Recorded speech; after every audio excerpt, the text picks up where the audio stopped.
Started. And we are live. Welcome everybody to a unusual Bitovi front-end training. This is in some ways going to be, this is a training, the first part of our training on design patterns in JavaScript. This, David, who, am I pronouncing that right, David? Yeah, awesome. David. Yeah. David. David asked for this like a month and a half ago. I kept saying I was going to do it, but then one of us couldn't make it, and also another problem is I am not necessarily an expert in design patterns. Like I've read like Martin Fowler's book 10 years ago on it. I never took my computer science degree. I never actually took one of these classes. I was more algorithms and that kind of stuff, which was really interesting to me. So this first part is going to be in some ways training me. We're going to go through a list of the common design patterns, and we're going to really brainstorm which ones we think are the most applicable to JavaScript. We're going to try to think of ideas and where we've seen them, and then what I'm going to try to do is put together a second training where it's actually demonstrating in code practically where we've used these things. So if this discussion isn't interesting, no worries. Kill this video and move on to the next video, which will hopefully be in like a week or two. But this one is going to be just more high-level brainstorming, almost like a meeting of minds than a training. So with that in mind, David, because you brought this up, my plan was originally just to go through like kind of the design patterns listed on Wikipedia and talk through them. Is there a design pattern that you have in mind that you really want to think about or focus on? So I was very interested in, because I've been reading up a lot lately on functional programming, Mm-hmm. and they've spoken a lot. So functional programming is getting more and more sort of resurfacing more popular, especially with things like Clojure. And these kind of languages are getting more popularity. And JavaScript, which we know was originally was sort of a merge between C and Scheme, and Scheme being a classic functional language. So it's very sort of primed with that, with sort of C family syntax, but it's really more of a in its core, JavaScript seems to be more of a functional language. I know Doug Crawford and other people certainly advocate that. But one of the evils of functional programming is state, and that state. Rich Hicks, who invented Clojure, had a whole a lecture that I saw that basically saying things that state is where most of the bugs come in and things. When you have pure functional programming where whatever you put in gets worked on and sent back out, things like that. Much easier to write tests for, reliable tests, and sort of write more bug-free code. But when you start introducing state to that, so then that's where things get complicated, and that's where a lot of hidden bugs are, things like that. But on the other hand, I know that, certainly with my experience and watching your videos, as well as my experience with Done.js and Can.js, that it's very state-oriented, right? Very object-oriented, and I know you're always talking about finding all those observable state, and that's what you build all your observables on and things like that. So I know state has been very, very much sort of a core of how Done.js works, at least from my understanding. So I'm very interested to see sort of how to, your estimation, how to sort of merge and apply these different concepts together to write great code. Yeah, that's a great question, and that's kind of outside of design patterns, but it's actually one that I'd love to talk about even more than design patterns because I'm more familiar with it. That was really when I asked for this. That was really sort of the focus. Okay, my bad for misinterpreting it. That's great topic and easy, because a lot of I still want to do a design patterns, and I think Ilya and I we should totally do that at some point. And this document that we're putting together, we should fill out and do it, because I just think it's interesting. We're filling out this document with examples from code that we've worked on, but that can come later, because I would rather have this discussion now anyways. I don't know about you, Ilya, but I sure would. Oh, I'm always getting excited when somebody starts to talk about functional. Yeah. functional paradigm, and yeah, but yeah, the original goal was to talk about the design patterns in general, I guess. But I'm happy to talk about this. So let's talk about that. So I think that state is an unavoidable, like it's mostly unavoidable in a client app, right? Your users are doing things. There is a state. The DOM is stateful, right? That exists in a state. Um, Now you can do like functional reactive programming, event streams, JSX and React, and I think that can. I think that's that's fine. I have no problem with that. To me, it's about encapsulation is the problem, where there's these two. I think I agree that state is a problem. But what I've seen with React apps is that encapsulation is a more difficult problem, meaning that Matthew had a tweet about this that was very, I hope he's watching this, that was very Donald Trump-like. I hope he watches it and hears me say that about him, where he was like, making components with React is leaky in terms of its abstraction because it can't have like a self-contained state very nicely. That's isolated, that's tested, because you really have to merge. Like if you have the example that I always use is like a pagination. Like I can make a pagination stateful object that has its state as limit, offset, and other things like that, right? Count. And it can have methods, next, previous, things like that. And I can test it. I can set that internal state from different methods, and out can come values of next, previous, things like that. If you want to build something like that in kind of a React app, is have like, oh, here's a nice little pagination. You end up doing it very functionally. You have to have this like these properties on your bigger state object that are next, previous, count, and you've always got to you're merging those properties in, and then you have to have these functions that essentially give you, hey, given this slice of the state, which you have to pull off, presumably for your pagination widget, you don't want to pass the entire big state object to your every single component. That's not good. Then things aren't encapsulated. You don't know what really is connecting to what. So you just want to pass these like 3 properties, and then you have to have all of these methods that do it functionally. Typically, it's associated with the component at that level.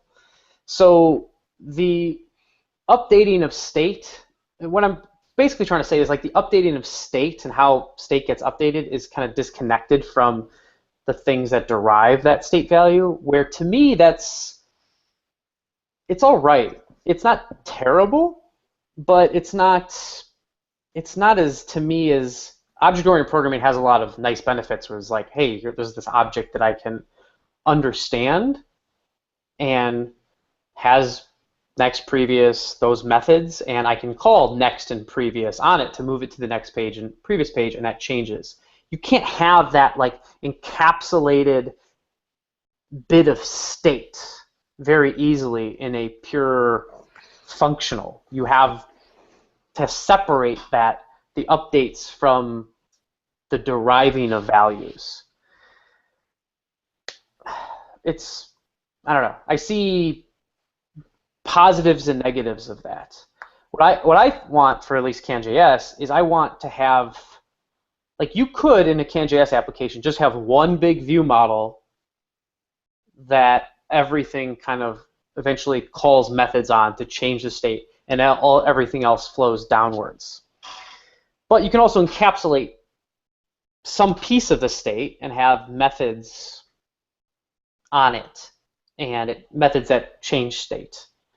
I think that's, I want CanJS to be like a good hybrid of both techniques, where you can have, your store, I think is what they're called in like Flux.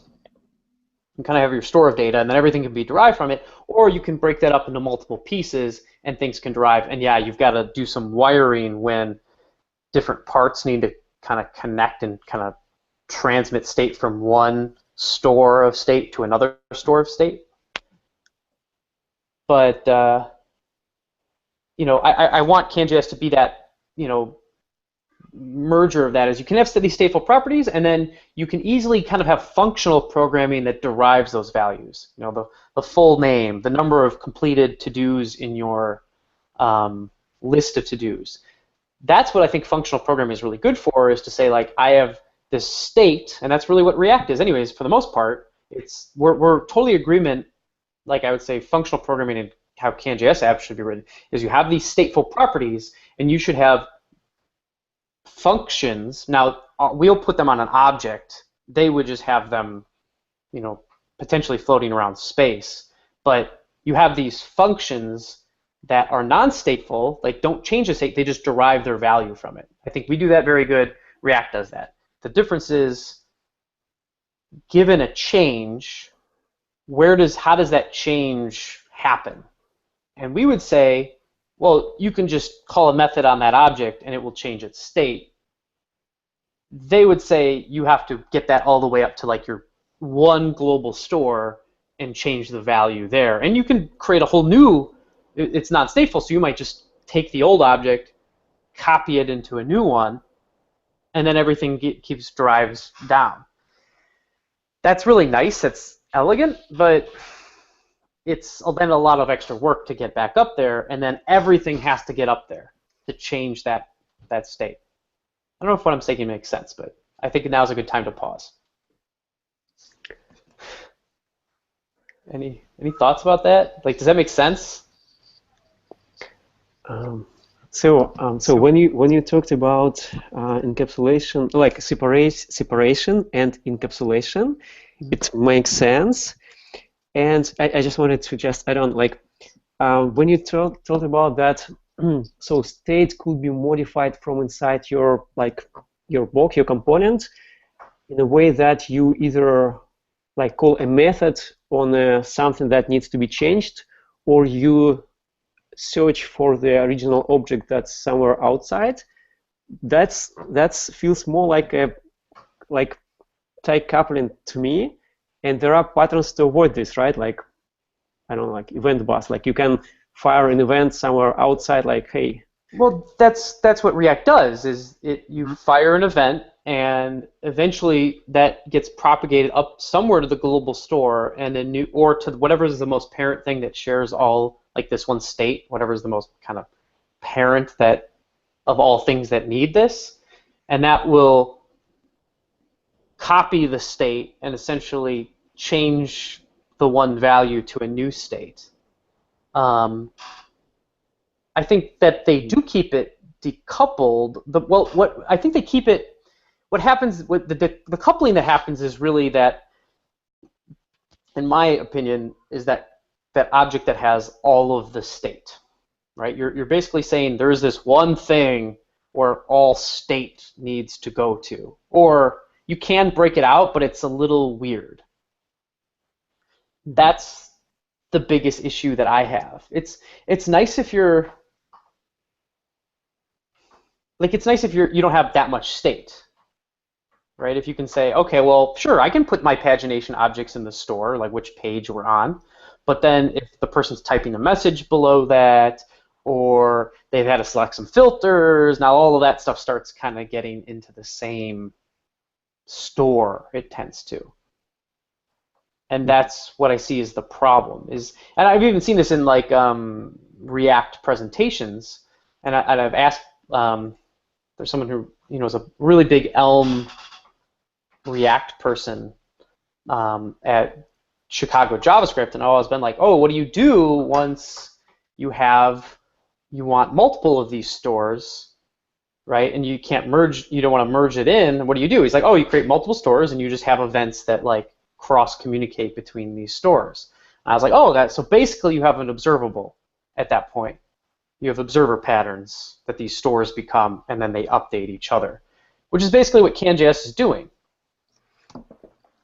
with its two-way bindings and things like that. So maybe another React purist would say, oh, no, that's not how you do it. You go to an even more store, you actually do end up merging those. But either way, you're just in kind of this, I don't know, you're in an area of compromise. I think the React's big advantage, I don't want to say like this definitively that the observer pattern everywhere is definitively a bit better than kind of the Flux pattern.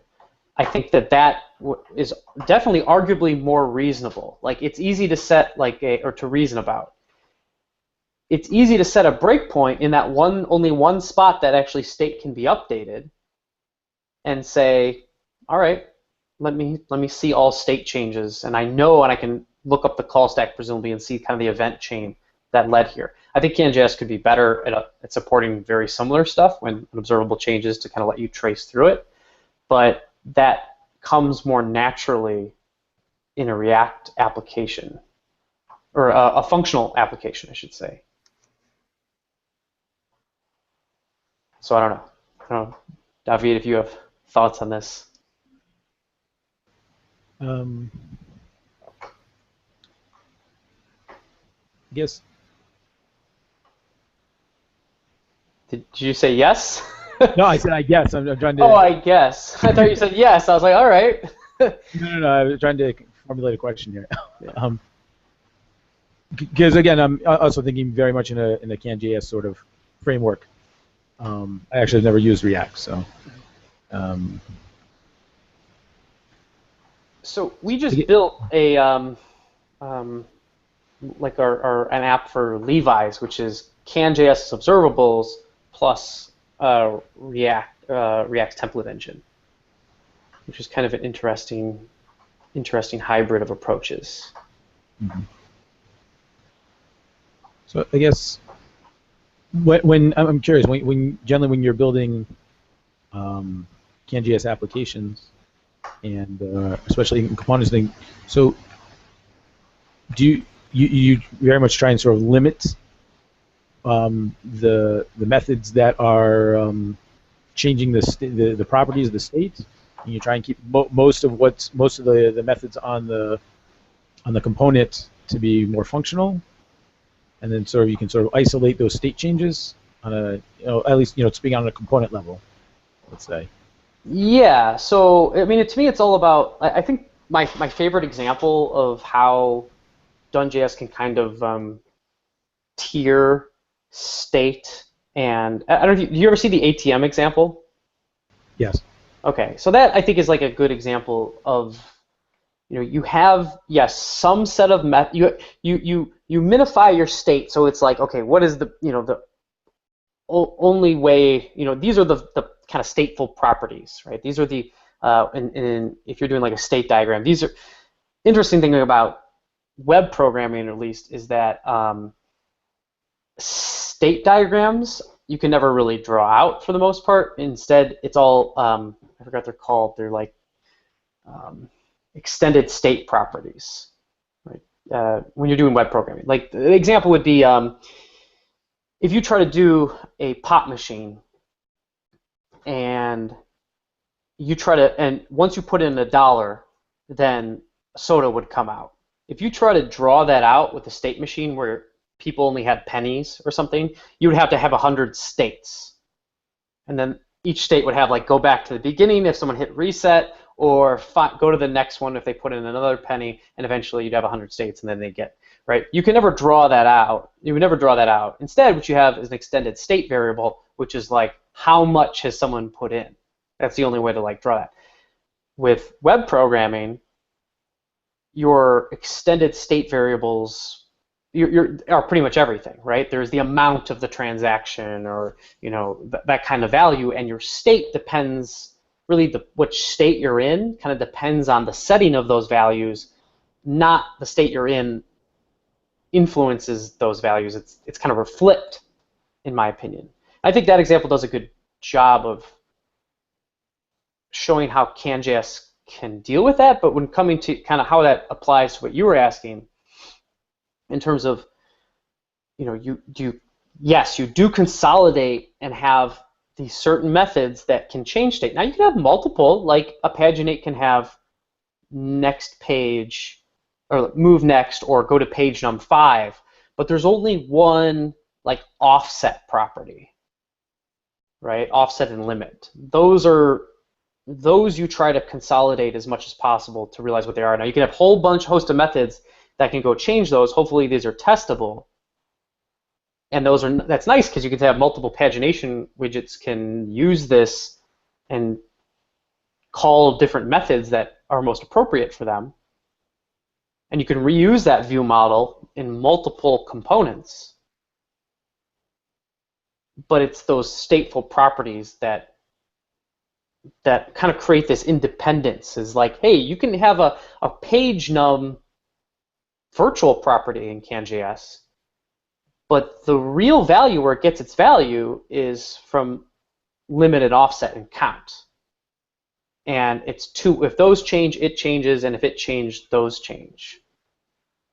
And the way it knows its value is very functional. Well, to translate back into a change from page count or page num into the offset change is, you're actually setting state there. I don't know. I'm thinking about what you said. Yeah, does that create having that other entry point create a problem? Where React, there is only one, or very functional, there is only one state. There's only one place that's changing that. I don't know. It depends if it's like, I think the only problem with it for me is not so much that you might have like a set offset method or a set page method.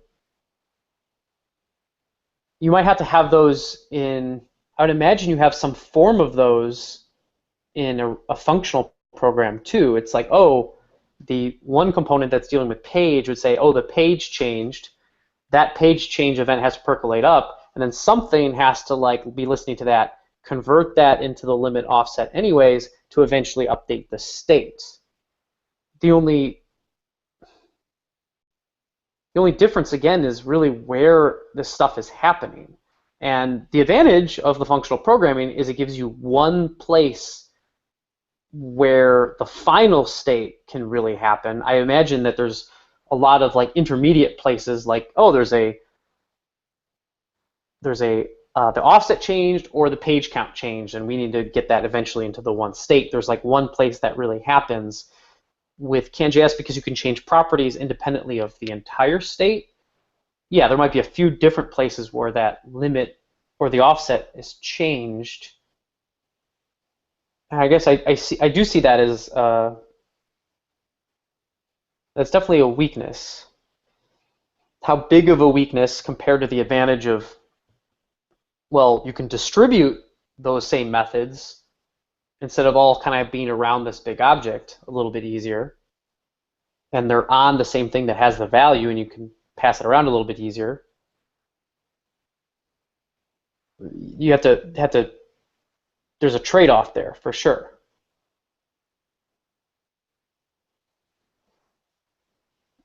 I don't know. I mean, we could, like for CanJS, I think one thing that CanJS would really be helped by, and we've been talking about for 3.0, is so that you can see the event trace on anything changing. So you could say like, okay, well, if I have a let's say like can next page, and can next page depends on the limit and offset, but the limit offset was changed by someone called set page num. You could, in your compute of can next page, you could trace and see that, oh, it was, you could really relatively easily find out that it was the setting of the page num that is why this compute is getting reevaluated. That I think would help a lot, kind of mitigate that advantage of pure functional programming, is making it easy to see, hey, when is state changed? And there's not an isolated central place where you can say, show me this in CanJS, because, well, you could put a debugger in CanMapAtter, but that's, or in CanCompute or CanListAtter. So that's, I think, the issue is that there's not a good way of saying, show me when source state has changed, like break, so I can see what caused that.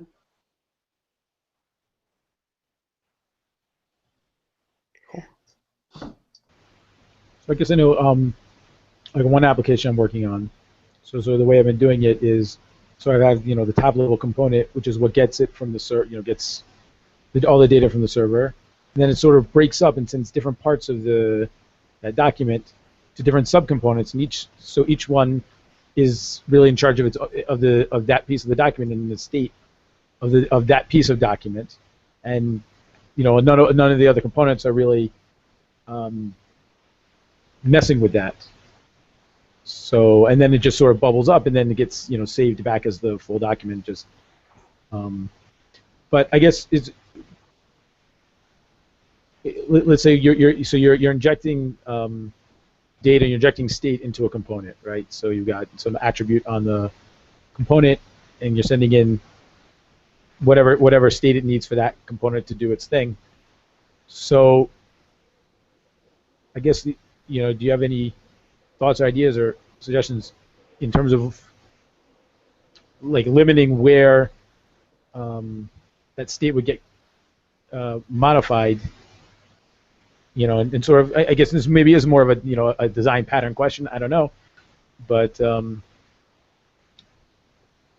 of limiting, because you don't want every different method can go and we'll do call attr and update the same property, and then you get a whole big mess because everybody is sort of modifying the same property. You want to sort of limit who modifies properties, and everything else is just sort of doing computes and calculations and things. And is what I'm saying making any sense? Yeah. What you're saying is making sense. I mean, people have, I think Alex Osh or something like that has talked about, hey, is it possible to make .attr private? It's something that he's wanted, so he could say, nobody else can set this property unless you're going through this method. So you could say, here's the method, but you can't, nobody else can talk to it. Unfortunately, private isn't something that JavaScript as a language really supports. It supports private-ish, but not fast private, not private. Well, it will, I guess, now with what's it called? Symbols, right? There's a way of making private-y stuff fast now, where before you always had to kind of do it with a closure, which wasn't great, or underscore or something like that. I mean, that'd be a nice feature for the future to say, like, these properties are observable values. Things can read from them, but only like this, or I guess it's not, only this one class can set it. Nobody can set it externally.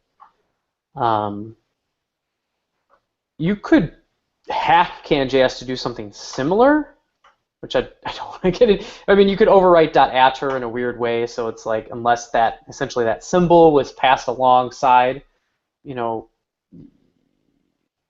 along with the new value as like a third argument to can.attr, it would just freak out and say, I'm not setting this value. Please call this method or something like that. You could do that to consolidate where those property changes come from, which I think is a fine way of doing it. I mean, CanMap is very free and liberal. The fine will be slightly less so, but yeah, it's an interesting idea. Like, we could, for 3.0, we are going to allow normal constructor functions to be the view models. With that, you could at least have, it would be much easier to have like a private, even with closures, a private map that is observable that only that constructor can really talk to. So you would have like you'd have a normal JavaScript constructor function or JavaScript class. You could actually use the old class constructor, and you could just have an internal map or observable, and only it would be able to access that. And that's a way you could lock down people being able to set properties from, just because they can get to the view model, now they can do whatever they want to it. This would be able to prevent that. So I mean, that's sort of like not a defensive programming or whatever, but sort of trying to put up safeguards. But I guess I was even asking not necessarily from building in constructs that will actually block it doing, but even just from like a best practices kind of design point of view in terms of if we weren't worried about other people were going to come and maliciously change our state or whatever like that, just we're trying to design and build it, and so we want to, let's say for ourselves, isolate where we're going to change state and just sort of, so maybe this is a design pattern question.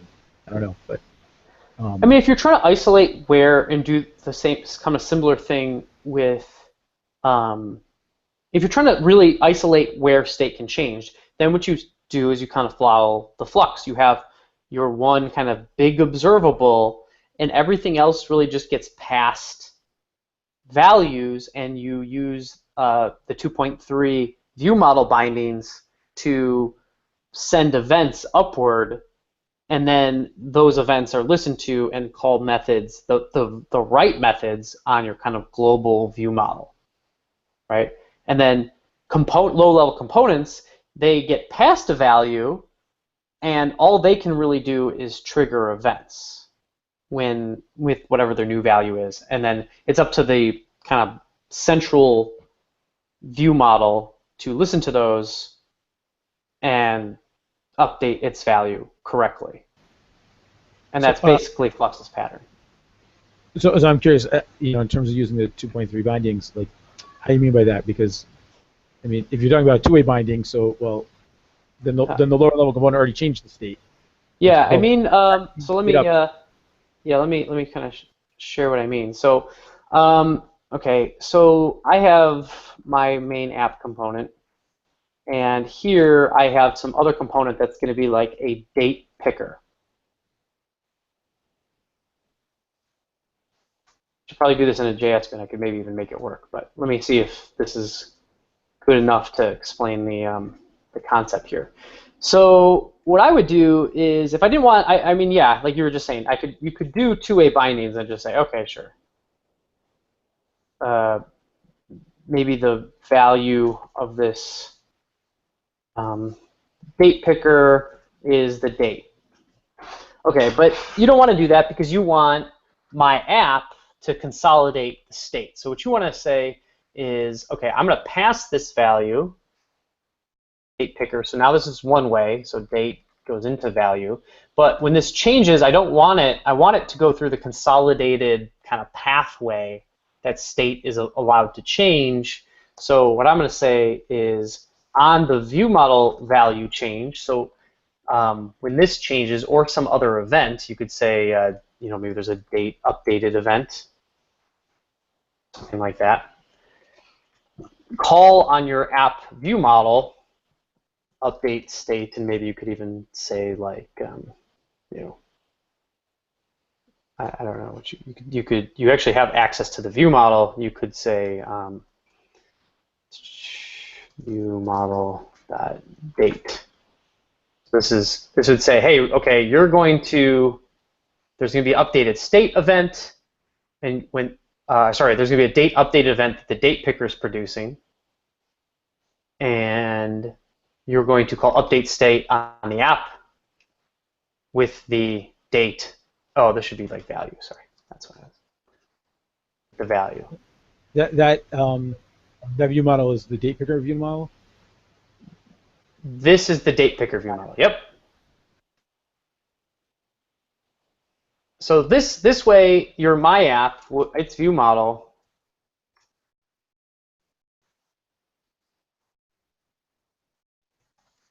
or we just have that method.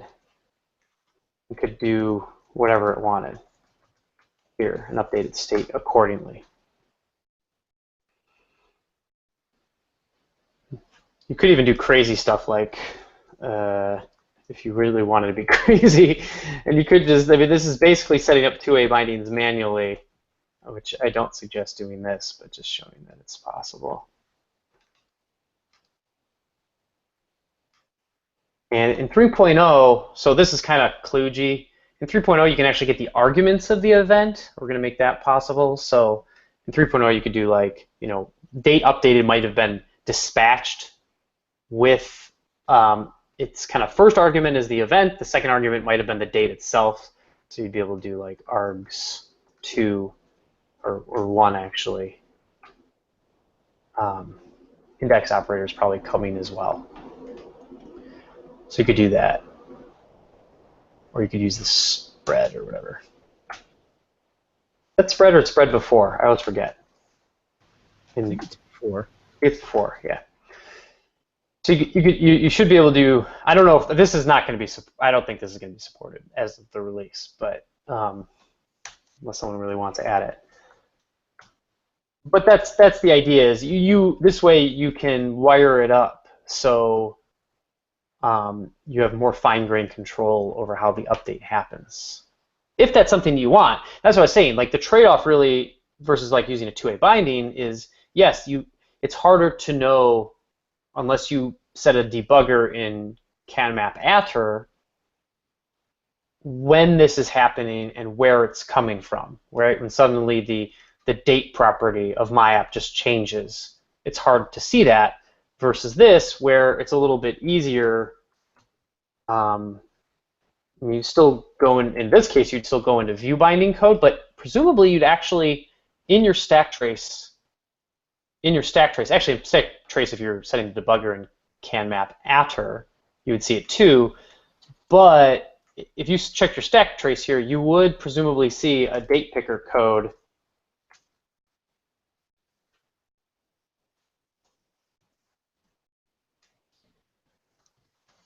Presumably there was some date picker code like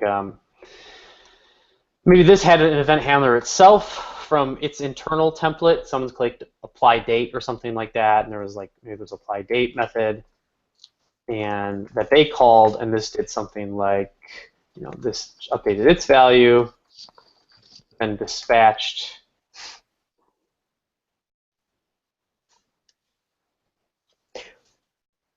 Justin, why not just use a setter on the date of the my app, like with define plugin? Like if you use two-way binding and you have a setter on your yeah, date. you can use a setter too. That's a legitimate way of doing it with two-way binding. I don't know. I mean the reason, well, the reason to do it might be maybe you want to decouple slightly when value changes and when date updated. Maybe this is apply date. Maybe they set the date and they're changing their internal date in the date picker. They're changing the value left and right. And then there's a button that says apply the date, and that's actually supposed to send this event. You know, sometimes it's pretty common in widgets that there's, you know, different, like I know jQuery's date picker is like this. There's kind of like when someone clicks a date in the dropdown, there's also like, there's kind of different timings of the user experience that are the information of which is transmitted through an event, a custom event. It's pretty common that you might not want to change anytime the value is, but sometimes update when some other thing happens. I know I've needed this before for like modals, or like someone closes a widget, a modal or something, then you don't want the date to be applied, but if someone hits enter, you do, or you want to revert. If someone, you know, maybe if someone could like click X, you want to revert or something like that. One-to-one relationship of external value and internal value is not always desired. I'll put it that way. Yep. Cool. I guess so. That's so I see how you're doing in terms of like intercomponent relationships and sort of passing it up and down. I guess what would you say in terms of inside a component itself? Like, would you say, maybe this is what Ilya was saying, would you say that we would draw sort of when the state is property and let's say a defined property is set, that then from the set method we would just then sort of do a whole propagation of whatever we want to happen as a result of that set, and then just so that's a good question. No, yes and no. Like that's I've come to regard. So this is an issue. I think it was the issue of the week 2 weeks ago for maybe this is the can define. Don't remember where I put this.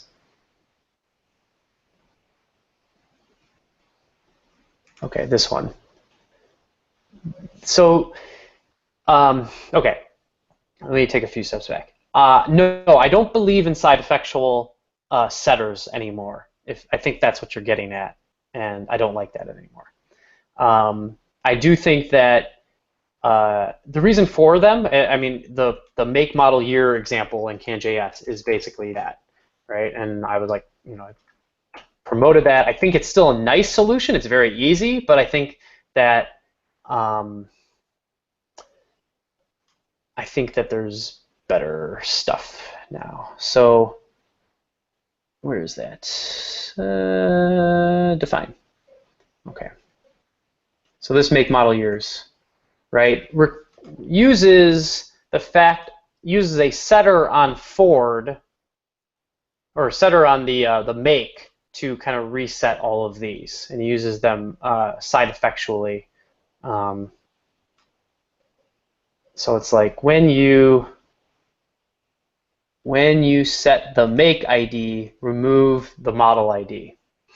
Now, really, I do think that this is where event streams really should be used, and I want to make that possible within the define plugin inside CanJS. Really, model ID should,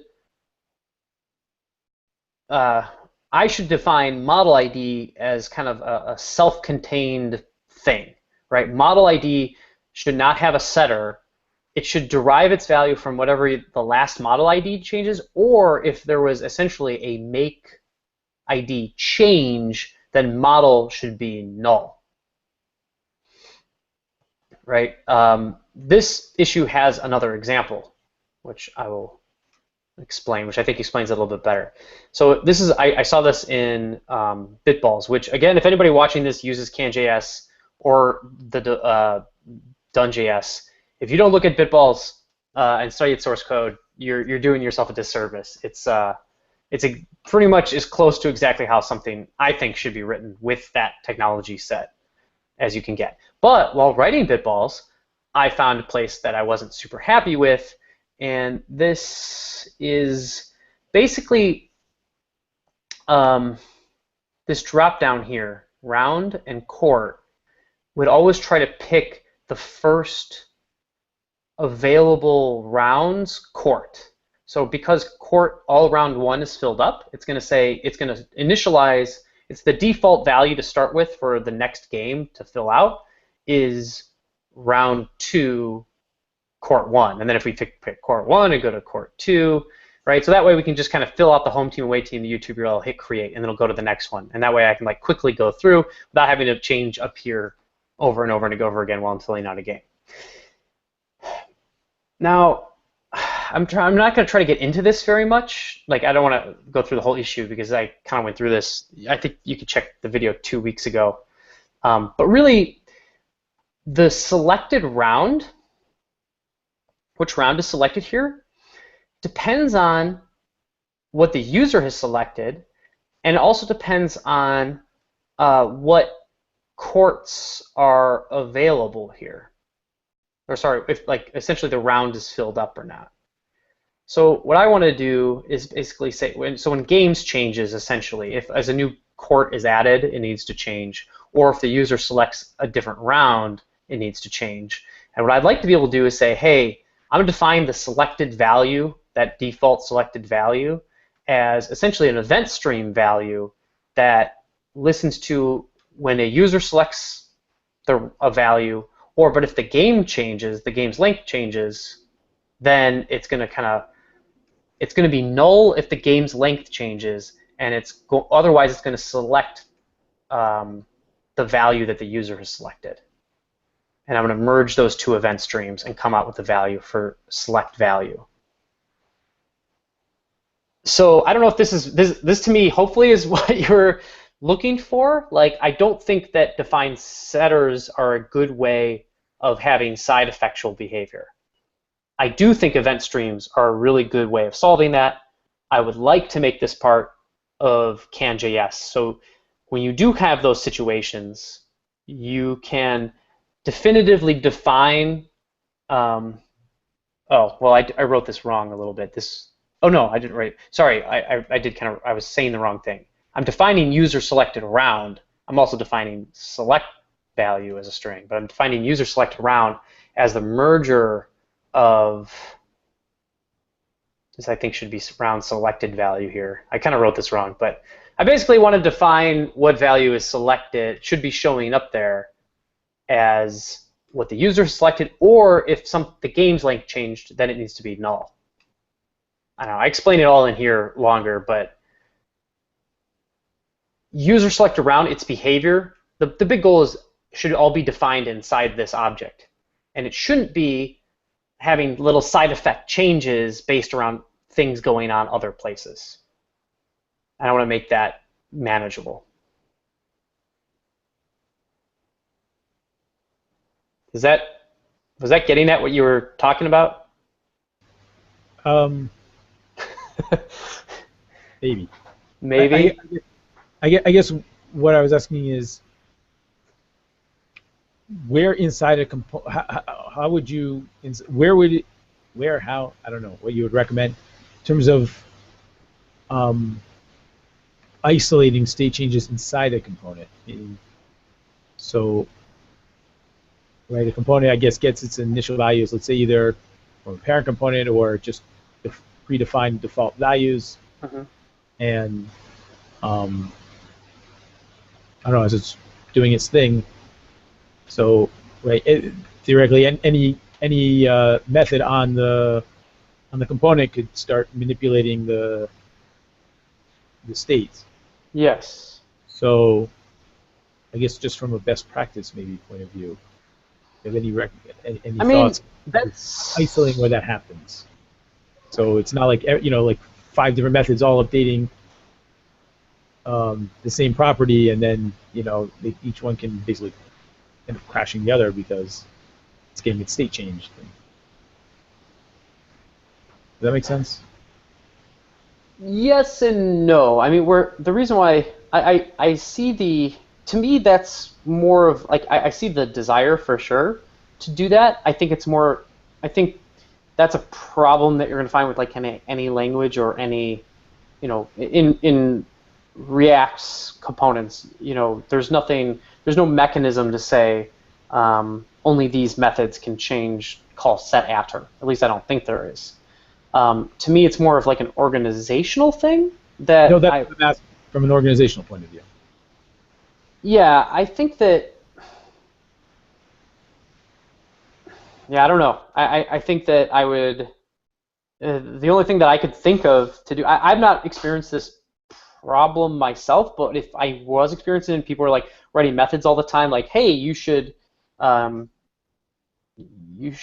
not be changing the state because there's already these methods that do that.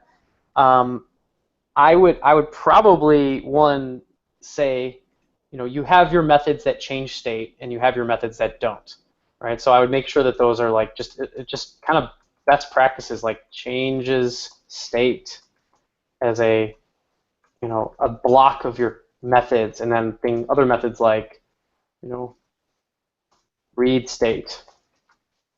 And make sure that, okay, you're starting to organize all of your code that changes state. You are logically thinking about it. The methods that can change state go here, and the methods that read state go here. If you wanted to get you wanted to be really crazy about it, like not necessarily crazy, but just like really intense about it, you could make it so, hey, if you could make your own map implementation that removed this.after, or removed the ability to call the this.after version in functions that were decorated a certain way. You could make it so like anything that is possible to update the state has to start with update, and you could overwrite. You could make this like what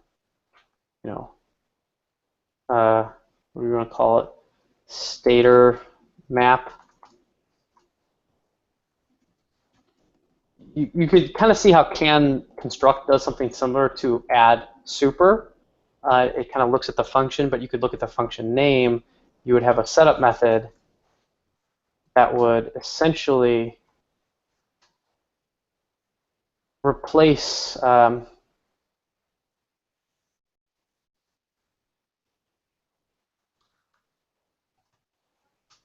take each method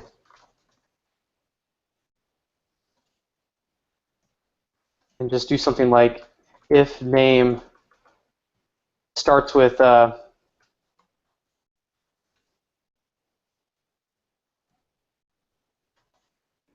update. Well, those you're going to allow. Those you're just going to pass through. The ones that don't, you're going to say like I'm being a little sloppy here. Self prototype name is equal to a function, but here you're going to just do some. You're going to say, okay, before I call method, I'm going to actually kill the version of this.after that is setter. That's a setter.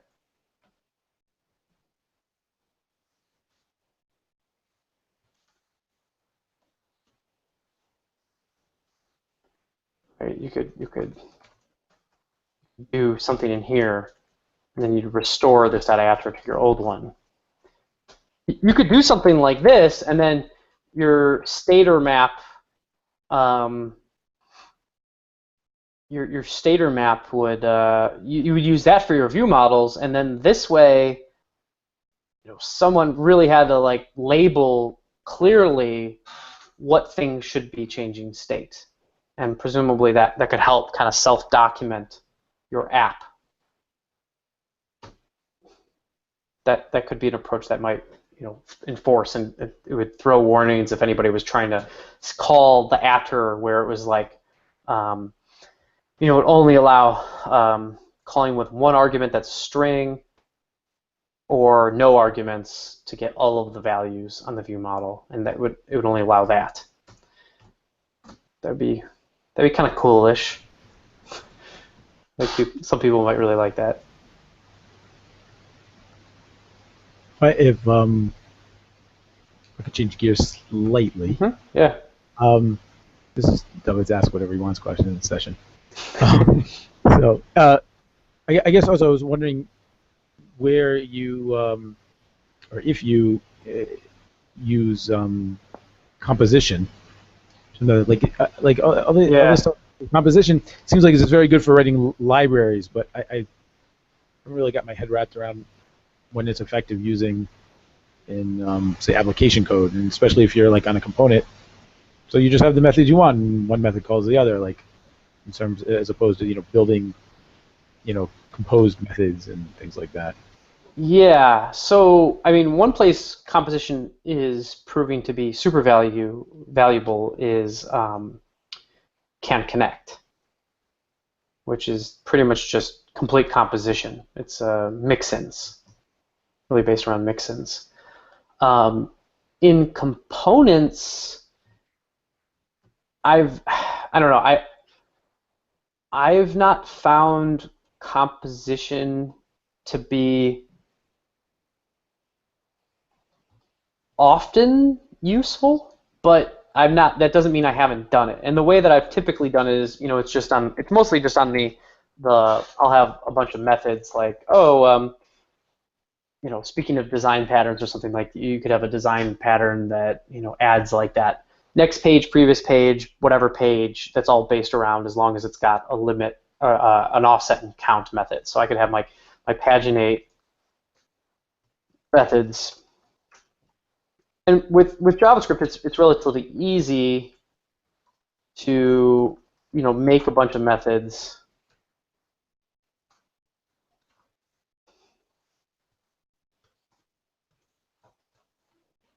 And so forth. And then you wanted to merge these into some view model. Maybe this is like next prev view model. It's not that hard to do something like if you're using CanJS 2.3, it's going to be CanAssign, or 3.0, or it won't even be a sign. It'll just be a sign. You'll likely import that. Or you've got a really nice, you can use object assign, and then you could just say, okay, here's my prototype methods. So that might be, limit. There's the final limit. Limit offset property. I don't know, they might read from something else crazy because that's what these things are going to use. And then I will just mix in the next, or sorry, paginate methods. Right, this kind of basic mixing in is very easy to do with JavaScript because it's JavaScript. We all have been thinking about, there's a issue for can mixin that is basically the equivalent of what can connect is doing internally. It would work. It works a little bit different because then it's just not a pure assign like this. It's just not just copying properties. Instead, what it's doing is the thing that's being overwritten. So the idea is that can mixin, you could have a bunch of different behaviors. You could have make paginate. You could have make, I don't know, what's something that you like, make cars or something, I don't know. But make paginate would run first, and then make cars would apply on top of it. But make cars would have access to calling if make cars was overwriting something that paginate was providing, something like next, make cars could call the base functionality. So make cars is really going to be a function, and it would get past the base make paginate, and it would return whatever new values. So maybe it had a special next, or maybe a can next it was providing, and maybe it did something special.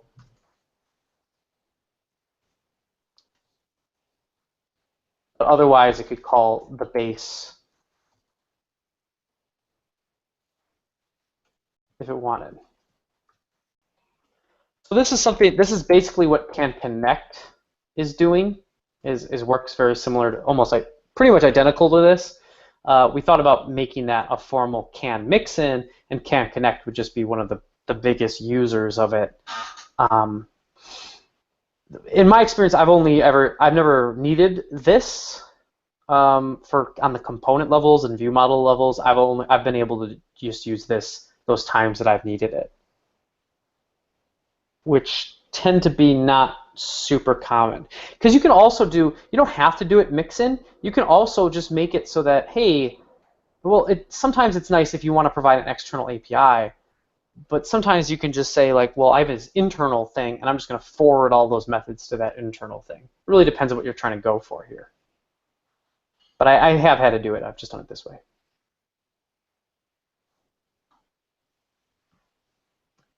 Cool. Anything else, or any other follow-ups? So about your question. So are you asking about whether you about composition and like functions?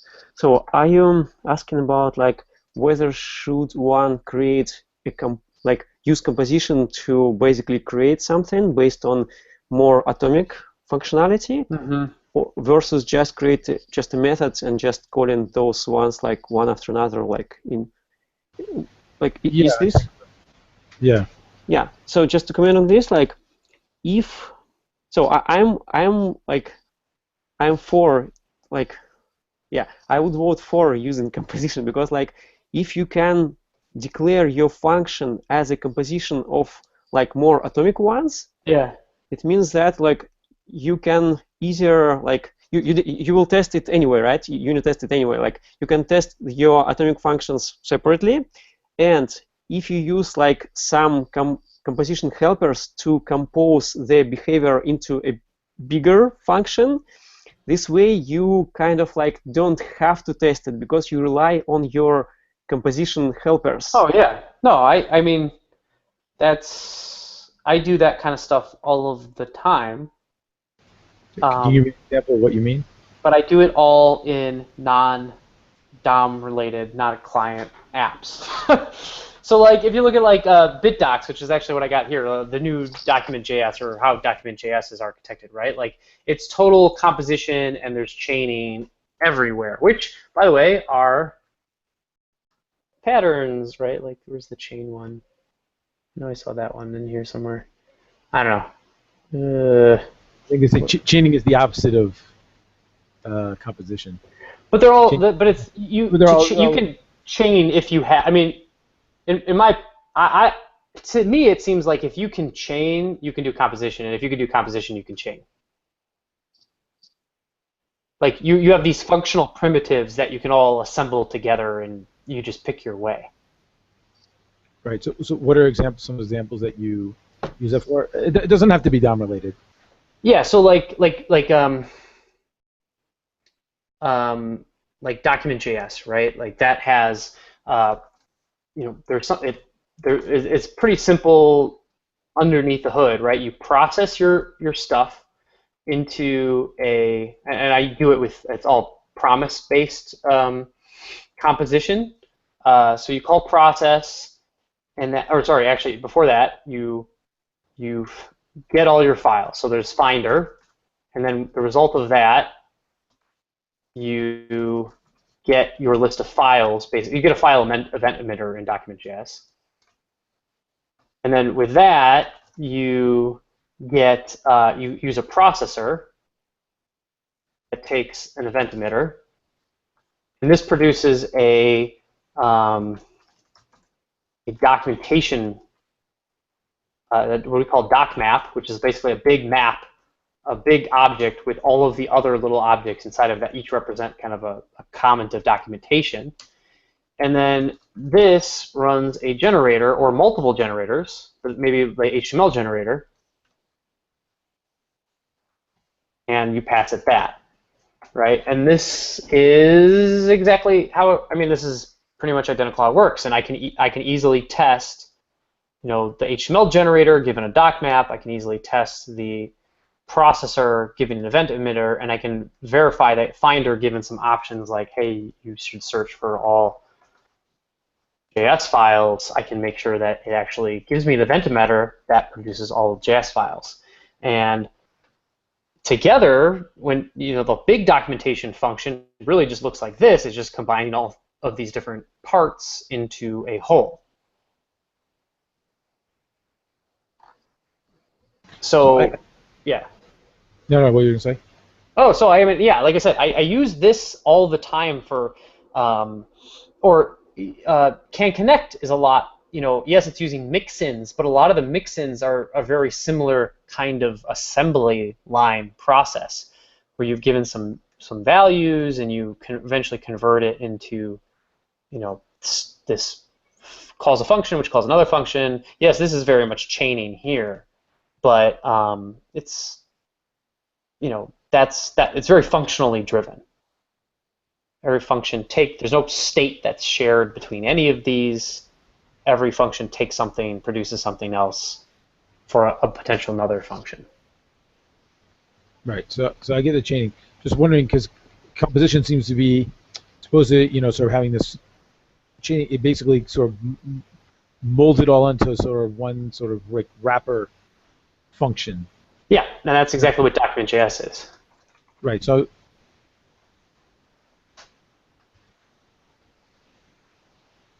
now, if you're talking about more formal composition, where like somehow you could build like Composer and say like, you know, document.js is somehow Finder, processor. I think you go from right to left. Huh? I think Composer goes from right to left. Okay, sure. Oh, That I do stuff like this. I mean,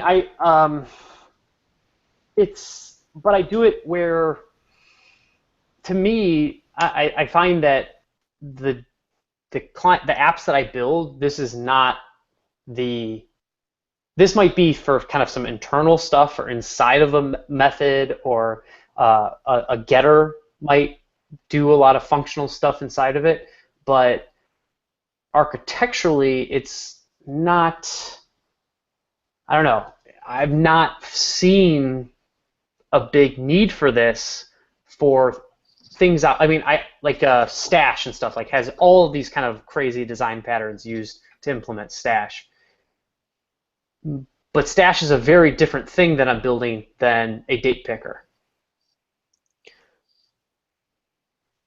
That's what I was wondering. Like, I just was trying to see where formal composition would be used, and I really haven't seen.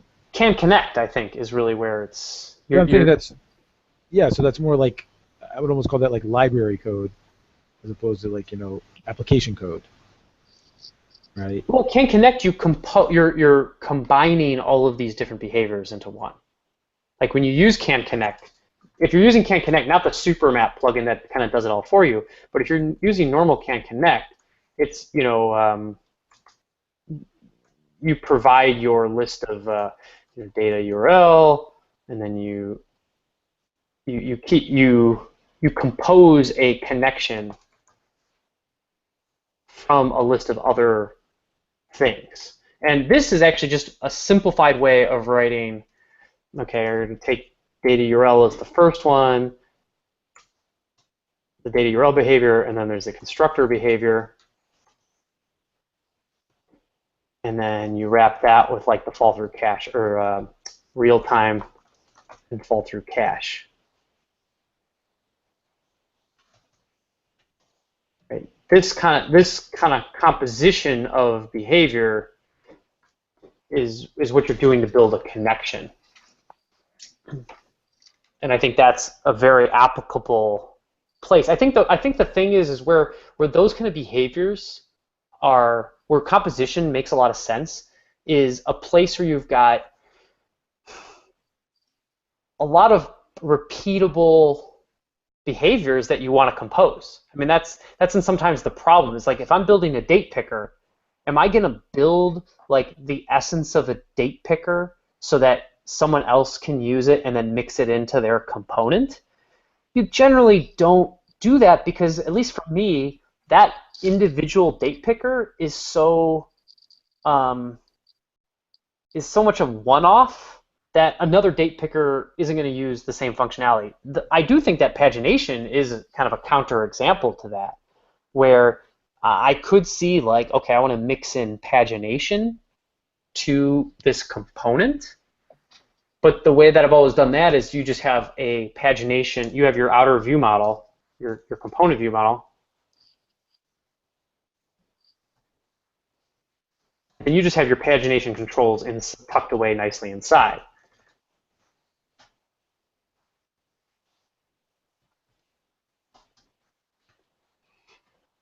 And by the way, for those who are watching, in 3.0, it'll look nice.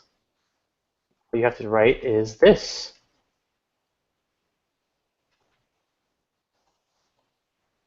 Yay.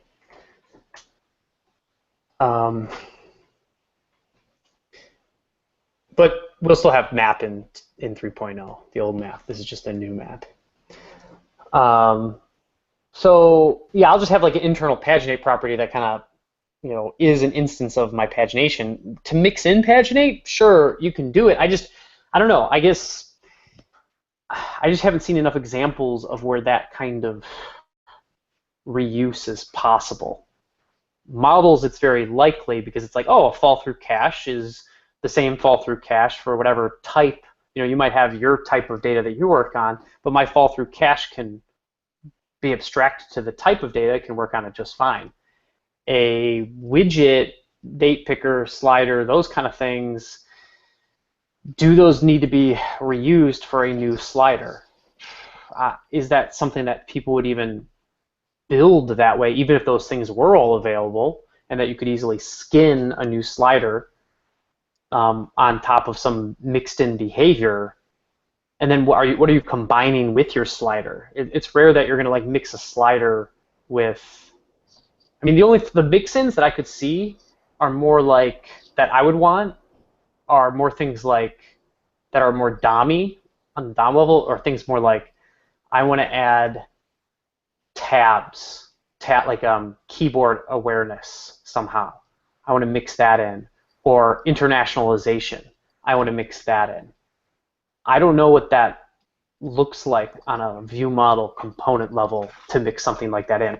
Please invent it and let me know about it, and we'll put that into CanJS for sure. I don't know. I don't know what that looks like.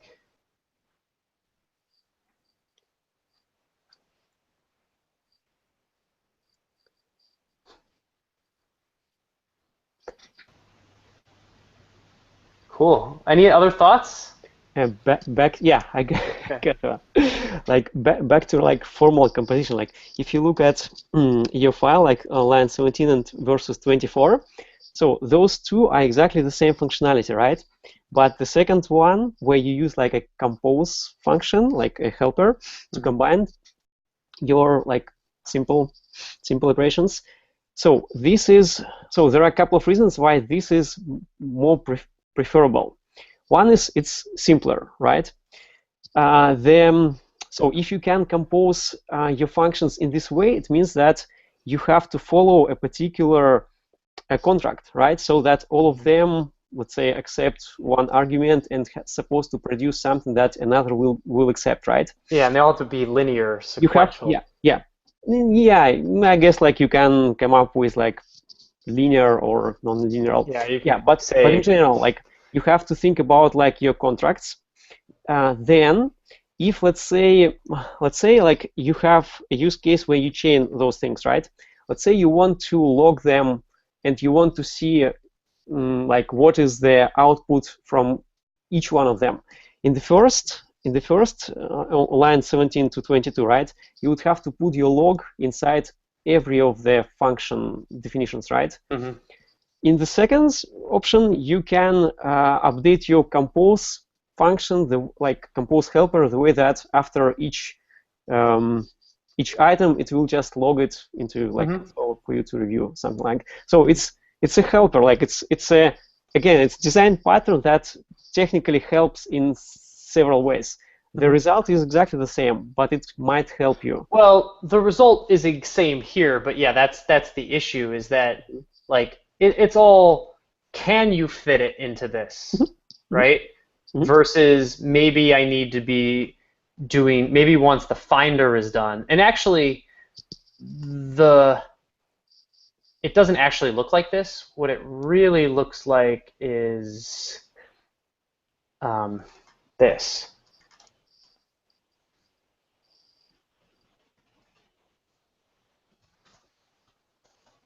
The HTML generator function can actually start. I wanted it to start before, because the HTML generator needs to start like compiling static scripts and CSS and stuff like that, and it can do that before the doc map is actually figured out.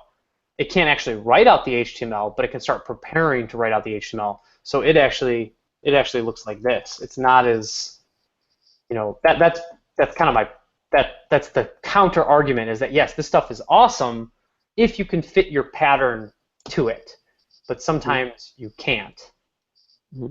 And yeah, you should just pick, if you can, then this is great. Another thing we're thinking about doing, I forgot, with the can mix-in, the idea is that interfaces is a big part of what you were kind of secretly picked up on, Elia, is the importance of interfaces, especially with mixins. That the inputs match kind of the outputs if you're chaining in some ways like this. If you're doing something like, if I was mixing in the paginate stuff, where did that go? This kind of stuff. Well, if make cars expects the base to have a can next, well, that make paginate better produce a can next method, right? So there's really an interface, a base interface that make cars expects make paginate to provide. And this is something that we actually wanted to say is like to create make cars, you would do something like mix in, and then you would, we could actually say, okay, this make cars, it might say like get cars. You would say, you would say what you depend on. You depend on a base can next function. And then we could get kind of, not compile time errors, but like build time errors to say, hey, if make cars was mixed onto something that didn't have a can next, we're going to throw an error or a warning, which I think is really important, especially for like we're seeing for can connect, to say, hey, if you're mixing in fall through cache, where did that go? If you're mixing on fall through cache, well, you better be providing a get list and a get method so the fall through cache can work. That's why you could do fall through cache data URL, but you can't do data URL fall through cache. Right? Order matters, and interfaces, by defining what your requirements are, it helps make it so people know when they've lined things up incorrectly. Anywho, any other questions? I think we could probably go on for hours, but probably could. Hey, this is pretty good for now. Yeah, thanks. I guess what I would say to help, thank you so much for submitting, kind of help prompting me to do this. I actually really enjoyed the conversation. And I do remember you did say, oh, functional kind of programming and stuff like that, but somehow that just kind of got lost over the weeks. Next time, maybe what I'll do is I'll create a, maybe in that Bitovi JS trainings, maybe like if you want to do this again, or anybody else listening wants to kind of have a training, maybe just create an issue and just say, hey, here's the things I'd really like to talk about. And that way I can be a little bit more prepared. Okay. Awesome. I'll just give it, like now, I think it was one time on the schedule, and then I don't know if it ever happened, was like a deep dive into Can Connect. And I see you've done a lot of work on it since then. So. Yeah, we totally need to do that. Okay, good suggestion. I think I'm going to do bit-balls next, and then maybe it'll be after that. Cool. Cool. All right, thank you. Thank you.